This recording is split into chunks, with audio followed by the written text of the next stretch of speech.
этот старенький пьяный забор, эти хилые избы навстречу растревожили пристальный взор.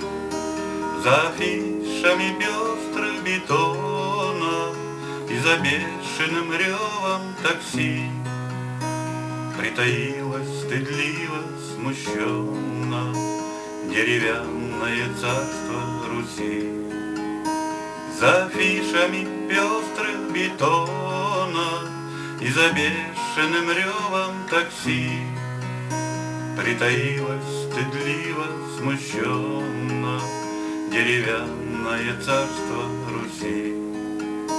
Обветшалые кровли избушек утопают под сенью дерев. Я ступаю не смело по лужам от слияния времен ошалев, от пьянящего звона сирени закружилась моя голова, и почудилось, будто Есенин здесь прошелся, роняя слова.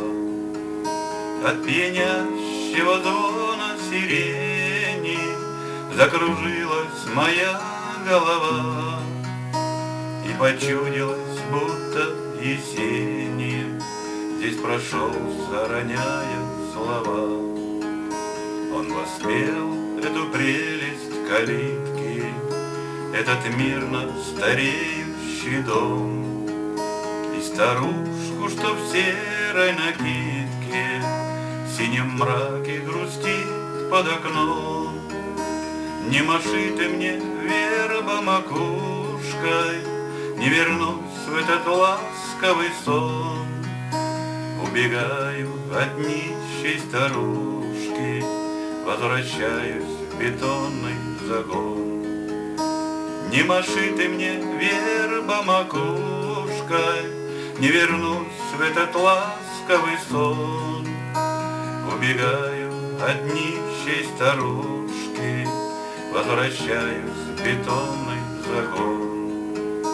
Я привык к пестреющим фарам и к удушью закрытых квартир. Только робко вздыхает гитара, потерявшая свой ориентир, вспоминая тот дворик с сиренью, где кружилась моя голова, где почудилось, будто Есенин пел и плакал, роняя слова. Вспоминая тот дворик с сиренью, где кружилась моя голова, где почудилось, будто Есенин пел и плакал, роняя слова.